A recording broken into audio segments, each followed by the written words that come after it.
Assalamualaikum warahmatullahi wabarakatuh. Pada kesempatan kali ini, saya akan menyampaikan materi lanjutan dari minggu yang lalu. Ya, materi yang akan kita bahas pada saat ini adalah link list lanjutan dari minggu yang lalu, ya, link list bagian kedua.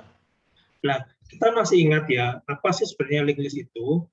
Jadi link list itu kemarin sudah saya sampaikan ya minggu yang lalu. Link list itu adalah salah satu bentuk sumber data yang berisi kumpulan data yang tersusun secara sekuensial, saling terhubung dan dinamis. Jadi di sini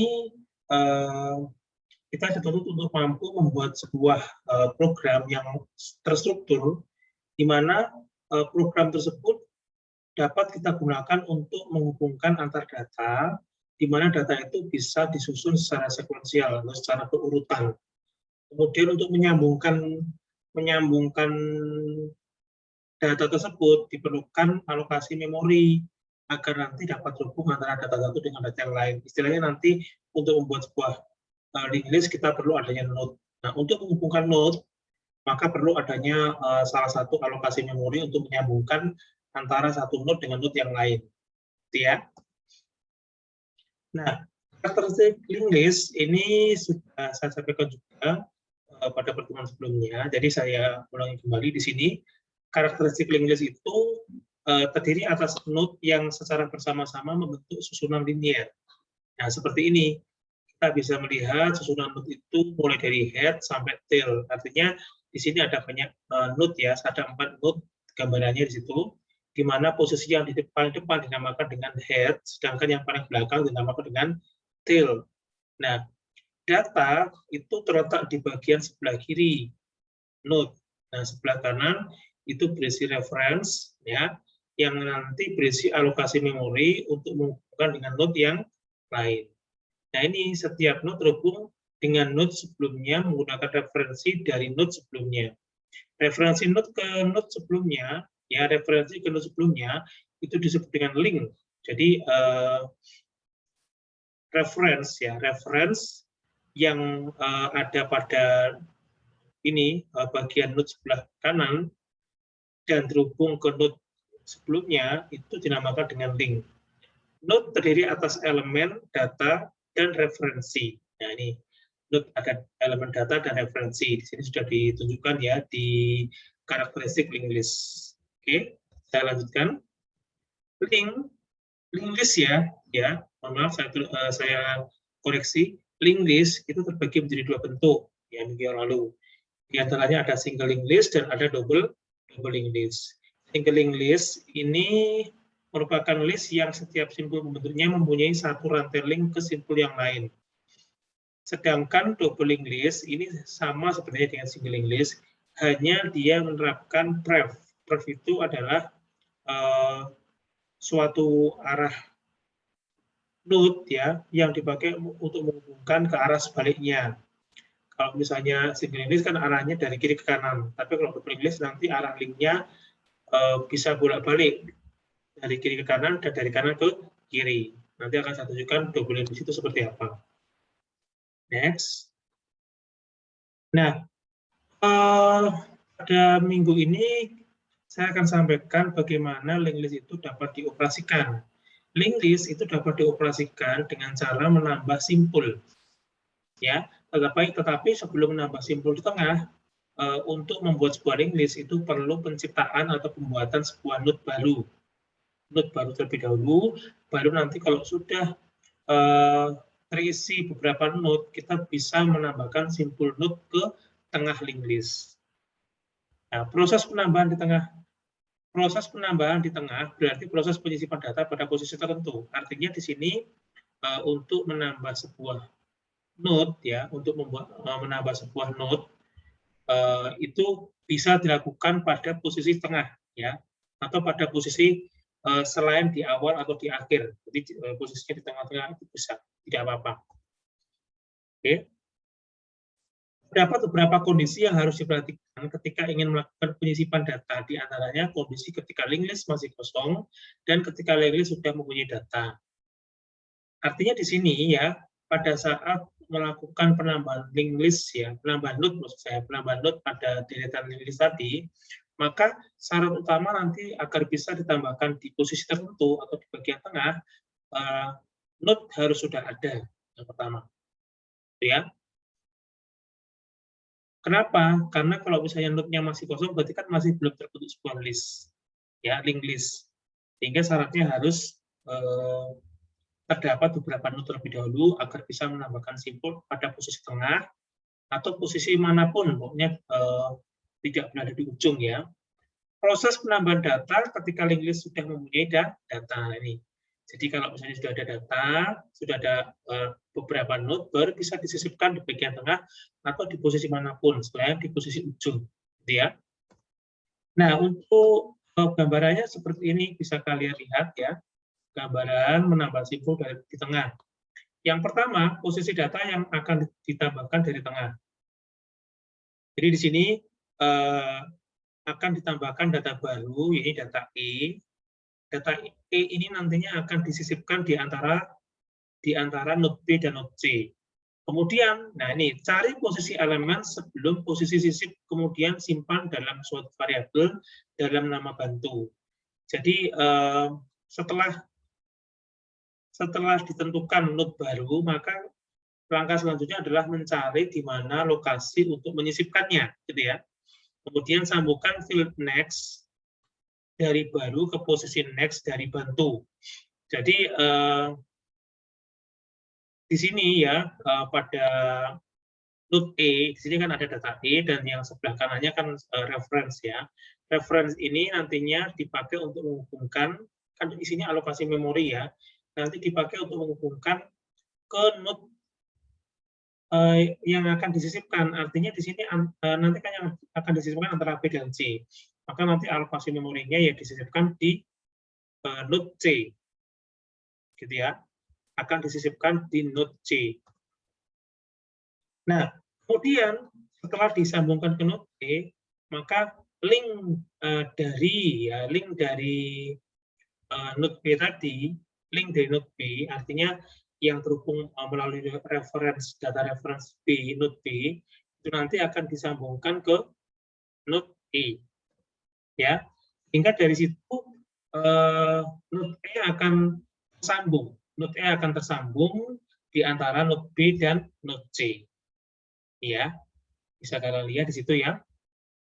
Oke, lanjut. Jika ada pertanyaan, nanti silakan tanyakan melalui WhatsApp ya. Kemudian langkah berikutnya selain menambah simpul di tengah, operasi pada linked list juga bisa dipakai untuk menghapus simpul di tengah linked list. Artinya di sini selain bisa meletakkan atau menyisipkan node ya di tengah-tengah atau di posisi manapun pada linked list, kita juga bisa menghapus node ya dari posisi tengah atau posisi manapun selain posisi ujung, gitu ya. Misalnya di sini ya, bisa kalian lihat, menghapus tengah sebuah simpul adalah menghilangkan simpul dari deret linked list. Yang pertama, di sini ada node A, B, C, D. Nah, tempatkan pointer bantu pada posisi sebelum simpul yang akan dihapus. Jadi, tentukan dulu apa yang akan dihapus. Misalnya yang akan dihapus adalah node C. Berarti langkah berikutnya adalah menempatkan pointer pada posisi sebelum simpul yang akan dihapus. Berarti kalau misalnya nanti yang dihapus node C, maka pointer bantunya ditaruh di node B. Kemudian tempatkan pointer hapus sesuai dengan field next pada bantu. Jadi menambahkan field baru ya, menambahkan field baru yang dinamakan di sini disebut sebagai pointer hapus yang diarahkan langsung ke node C. Kemudian sudah disambungkan pointer hapusnya ke node C. Nah, otomatis nanti langkah berikutnya adalah menyambungkan field next pada bantu dengan field next pada hapus. Jadi linknya ini nanti, link yang ada pada node B, itu nanti akan dihapus ya, atau dipindah ke node setelah node yang akan dihapus. Berarti linknya akan dipindah dari node B ke node D. Ya. Nah, setelah itu baru node C bisa dihapus. Ya. Node C bisa dihapus sehingga simpul atau node C itu hilang. Link list-nya hanya tinggal node A, B, dan D. Itu ya. Itu gambaran bagaimana menghapus simpul dari tengah link list atau dari posisi manapun selain dari ujung ya. Next. Kemudian selain single link list, di sini ada double link list. Double link list itu bentuknya pada dasarnya sama ya dengan single link list, hanya bentuknya saja, bentuknya hanya penentuan arah linknya saja yang ada tambahan. Tambahannya apa? Tambahannya adalah link yang menuju ke pointer baru, yaitu pref. Artinya arahnya berkebalikan, nanti bolak-balik gitu ya. Double link list itu ada dua jenis. Yang pertama adalah double link list non-circular, dan yang kedua adalah double link list circular. Double link list non-circular ini adalah sebuah link list yang terdiri dari arah pointer sebuah node yang saling terhubung. Namun kedua pointernya menunjuk ke nol. Setiap node pada link list mempunyai field yang berisi data dan pointer yang saling berhubungan dengan node yang lain. Artinya di sini gambaran daripada double link list non-circular itu adalah arah ininya, arah linknya yang berada di ujung-ujung itu langsung terhubung ke nol. Nol itu berarti belum ada node ya, keluarlah gitu ya. Tapi antar node atau antar data itu saling terhubung ya, linknya saling berkebalikan seperti ini. Jadi yang satu mengarah ke kiri, yang satu mengarah ke kanan ya. Kemudian kalau double link list circular ya, tadi kan non circular. Nah, apa bedanya dengan circular dan non circular? Kalau circular non circular tadi kan arah linknya yang berada di ujung-ujung itu kan langsung menuju ke nol ya, ke node yang belum terbentuk. Tetapi kalau misalnya double link list circular, arah linknya ini akan kembali ke node ujung satunya. Jadi misalnya yang pertama node A, nanti keluar ya linknya, langsung menuju ke node D. Demikian juga node D keluar langsung menuju ke node A. Berarti muter gitu ya. Muter kan namanya circular. Yang awalnya non circular berarti tidak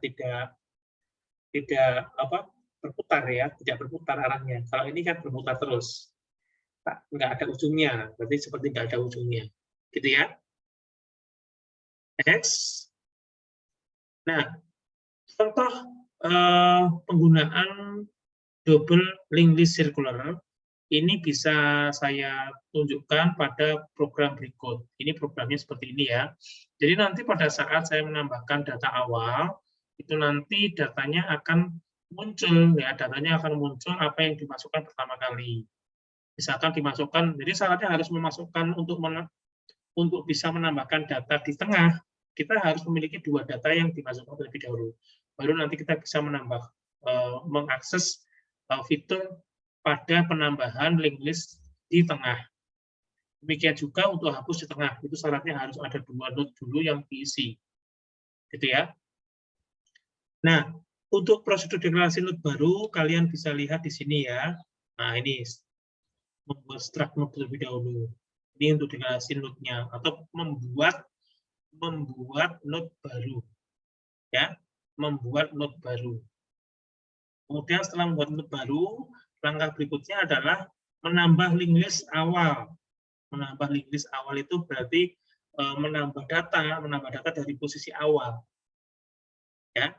Kemudian ini bisa kalian lihat ya di bagian paling atas ini ya, menambah link list awal. Kemudian yang bawah ini menambah link list dari tengah. Syaratnya harus ada dua node terlebih dahulu, baru nanti kita bisa menambahkan list dari posisi tengah, gitu ya. Ini bisa kalian lihat. Nanti untuk melihat, untuk mencoba mempraktikkan link list circular ini, kalian bisa memposnya terlebih dahulu, kemudian nanti bisa langsung dicoba di Dev C++. Next. Kemudian Berikutnya adalah tambah link list akhir. Nah, kalau link list akhir, ini juga ada syaratnya. Syaratnya harus minimal ada 2 juga, sama dengan yang tadi ya. Tapi kalaupun hanya ada 1, sama saja sebenarnya ya. Kalau misalnya nanti hanya ada 1 node ya, kemudian ini dihapus dari posisi akhir ya, node itu ya memang sudah di awal dan di akhir. Artinya nanti kalau dihapus ya sudah hilang gitu ya. Kemudian menghapus link list awal ya. Yang atas tadi link list akhir, yang bawah link list awal. Berarti menghapusnya dari list yang bagian depan. Kalau yang ini yang awal tadi kan menambah list di akhir. Kalau yang prosedur yang di bawah ini itu menghapus list dari awal. Berarti node-nya dihapus dari posisi depan, gitu ya. Kemudian ada yang menghapus list dari posisi tengah, bisa kalian lihat di sini di bagian atas. Kemudian ada juga list yang di bagian akhir, menghapus list di bagian akhir itu ada di bagian bawah. Nanti kalian bisa mempushnya terlebih dahulu, kemudian mencoba di DevC++. Oke. Jika ada pertanyaan melalui WhatsApp group, ya. Oke, gitu ya. Jadi nanti jika ada pertanyaan silakan tanyakan melalui WhatsApp group. Kemudian pada minggu ini ada tugas, jadi tugas ketiga ya, tugas ketiga dari pengenalan seluruh data. Tugasnya ini kalian membuat program di LLC, double link list circular. Jadi yang tadi ya, tugas gabungannya yang tadi itu coba kalian rangkai menjadi sebuah program yang tampilannya seperti contoh di LLC yang saya tunjukkan di slide sebelumnya tadi. Nah, untuk membuat program DLC ini, kalian bikin maksimal 2 mahasiswa, ya. Kemudian kirimkan file CPP dan doc yang dikompres dalam bentuk file. Jadi nanti yang dikirimkan adalah file CPP-nya, ya, file CPP. Lebih bagus kalau ditambahkan file exe-nya ya. Kemudian ada file dokumen. File dokumen itu isinya apa? File dokumen itu isinya adalah running program dan coding program. Jangan lupa di file dokumen kalian tambahkan data diri kelompok kalian, ada nama sama NIM. Kemudian kerjakan laporan bentuk doc-nya tadi, untuk codingnya itu harus diketik manual, tidak boleh di screenshot. Jadi codingnya itu kalian ketik manual, tidak boleh di screenshot. Oke. Kemudian tuliskan NIM dan nama lengkap anggota kelompok kalian di aplikasi program. Jadi nanti di tampilan programnya itu ada pembuatnya, misalnya pembuatnya si A dan si B gitu ya. Lalu kirimkan file tugas ketiga dalam bentuk PDF ya. Dengan format ini doc ya, saya koreksi ya. Kirimkan file tugas ketiga dalam bentuk doc ini tadi ya. Yang ini tadi dokumennya dalam bentuk doc. Formatnya adalah NIM, nama 1, nama 2, tugas 3. Ingat ya, ini bukan PDF tapi doc. Nanti diperbaiki ya. Jadi nanti kalian formatnya dokumen bukan PDF. Kemudian seperti biasa untuk pengirimannya kan melalui AdLink. Jadi nanti kalian buat Google Drive terlebih dahulu seperti biasa. Kemudian foldernya kalian buka aksesnya. Setelah itu kalian upload tugas kalian melalui Google Drive yang kalian buat tadi. Lalu linknya kalian convert ke Bitly. Nah, dengan format seperti ini, Bitly garis miring NIM underscore nama 1, nama 2, tugas 3. Kemudian kirimkan link tadi, link Bitly tadi, itu melalui postingan via AdLink seperti biasa. Oke? Baik, dengan demikian untuk materi tentang link list bagian kedua di pengenalan sumber data saya akhiri sekian. Kita lanjutkan kembali perkuliahan minggu depan. Saya akhiri sekian. Bila ada hidayah, wassalamualaikum warahmatullahi wabarakatuh.